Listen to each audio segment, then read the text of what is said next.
So back in October, a group of us shut down and occupied EDF's West Burton gas-fired power station for a week. We saved nearly 20,000 tonnes of carbon. EDF are alleging that we owe them £3.5 million based on costs for them of £500,000 a day, which included policing and security and incident management costs, a delay in the commissioning of the power plant, a delay in the completion of the power plant, that they lost payments under the European Union emission trading scheme.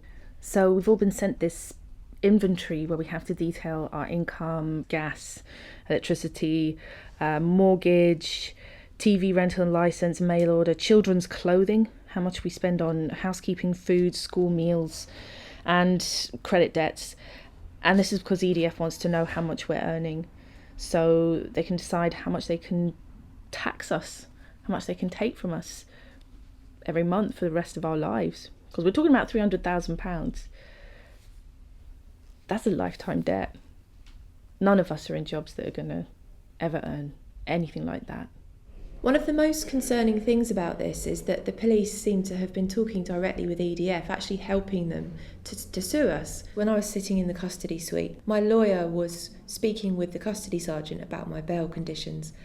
And during a kind of lull in that conversation, a police officer served him with the papers from EDF.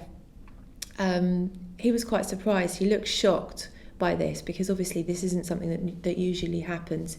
It usually happens from the company to the person that they're suing. It doesn't normally come via the police. And other people have been served directly by the police. Someone was leaving the police custody, having been held probably for about 12 hours, having been up a chimney for several days, very tired. He chased him down the road and said, "Oh, I forgot to give you this.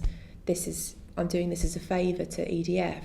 The police obviously take names and addresses when they arrest people. There's no way that EDF could have that information. The police sometimes make mistakes when they write things down, and the fact that EDF have served papers on people that have got the same spelling mistakes that are on their kind of police documentation that we've received, it proves that the police have been directly communicating with EDF and handing them our personal information. I mean, that just brings up questions of data protection. Corporations are increasingly using law, libel, civil actions, damages claims, injunctions against protesters to basically stop protests, stop it from happening literally in its tracks, or by deterring activists from undertaking protest action again, because if they do and they get in this kind of civil action as we've got from EDF, they could lose their home. I don't think this is about the money. I think this is more about intimidating us, trying to put us off, trying to frighten us, trying to frighten other people from taking direct action, because EDF knows that the only thing that can make change happen at the moment in the way things currently are seems to be direct action. So it's in their interest to put people off doing it, and we think that's why they are doing it. We don't really think they need, £5 million for them is nothing. We undertook a protest action. There was no risk to any life. The only risk was to EDF's profits.